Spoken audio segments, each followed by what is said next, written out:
ചാലക്കുടിയിൽ വലിയ തീപിടുത്തം സംഭവിച്ചു എന്നുള്ളതാണ്. നോർത്ത് ചാലക്കുടിയിലുള്ള പെയിന്റ് സൂക്ഷിക്കുന്ന ഗോഡൌണിലാണ് തീപിടിച്ചത്. അവിടെ തീ അണയ്ക്കാനുള്ള ശ്രമം ഇപ്പോഴും തുടരുന്നു എന്ന് മനസ്സിലാക്കുന്നു. തൃശ്ശൂരിൽ നിന്ന് ലെവിൻ കെ വിജയനോട്. ലെവിൻ, എന്താണ് സാഹചര്യം? തീ ആളി പടർന്നുകൊണ്ടിരിക്കുന്നു. നിലവിൽ 3 യൂണിറ്റ് ഫയർഫോഴ്സ് ആണ് അവിടെ തീ അണയ്ക്കാനുള്ള ശ്രമങ്ങൾ നടത്തുന്നത്. കൂടുതൽ ഫയർഫോഴ്സുകളെ യൂണിറ്റുകളെ ഇവിടേക്ക് വിളിച്ചു വരുത്തുന്നുണ്ട്.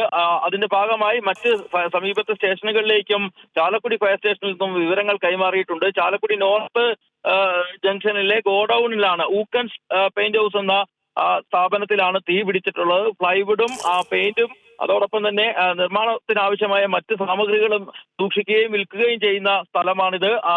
ഇതിന്റെ ഗോഡൌണിന് തീ പിടിക്കുകയായിരുന്നു. ഈ കനത്ത മഴ പെയ്യുമ്പോഴും ഇത്തരത്തിലൊരു തീപിടുത്തം ഉണ്ടായത് വലിയ അപകട സൂചനയാണ് നൽകുന്നത്. മാത്രമല്ല, തൊട്ടടുത്ത് ഒരു ഗ്യാസ് ഗോഡൌണും ഈ സ്ഥാപനത്തിന് സമീപമുണ്ട് എന്നുള്ളതാണ് പ്രദേശവാസികളിൽ നമുക്ക് ലഭിക്കുന്ന വിവരം. ഇന്ന് രാവിലെ 7:30യോടുകൂടിയാണ് ഈ സംഭവം ഉണ്ടാകുന്നത്.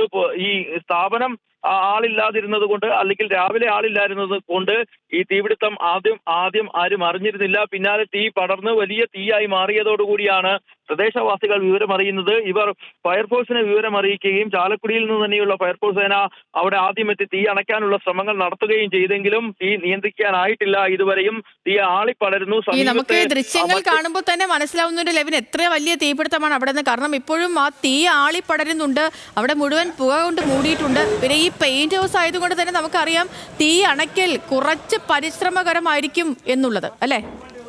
തീർച്ചയായും സേതു, പെയിന്റ് സൂക്ഷിക്കുന്ന സ്ഥാപനമായതുകൊണ്ട് തന്നെ വലിയ ശേഖരം പെയിന്റിൻ്റെതായിട്ടുണ്ട്. പെയിന്റുകൾക്ക് തീ പിടിച്ചാൽ വലിയ തീപിടുത്തമായി മാറാനുള്ള സാധ്യതയുണ്ട്. അതുകൂടി നമുക്ക് മുന്നിലുണ്ട്. അതുകൊണ്ട് തന്നെയാണ് ഫയർഫോഴ്സ് കൂടുതൽ യൂണിറ്റുകളെ ഇവിടേക്ക് വിളിച്ചു വരുത്തിയിരിക്കുന്നത്. നമ്മളും അപകടം നടന്ന സ്ഥലത്തേക്ക് എത്തിക്കൊണ്ടിരിക്കുകയാണ്. വലിയ തീപിടുത്തം തന്നെയാണ് ഉണ്ടായിട്ടുള്ളത് എന്നുള്ളതാണ് പ്രദേശവാസികളിൽ നമുക്ക് അറിയാൻ സാധിച്ചിട്ടുള്ള കാര്യം. എന്താണ് തീപിടുത്തത്തിന് കാരണമെന്നുള്ളതും ഇനിയും അവ്യക്തമാണ്.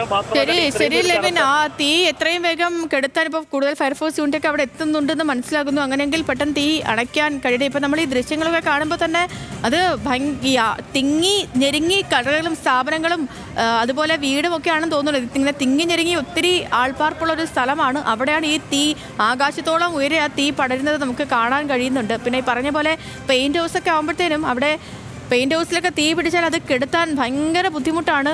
എല്ലാം കത്തുന്ന സാധനങ്ങളാണ്. നോക്കാം അവിടെ ദൗത്യം എങ്ങനെ പുരോഗമിക്കുന്നു.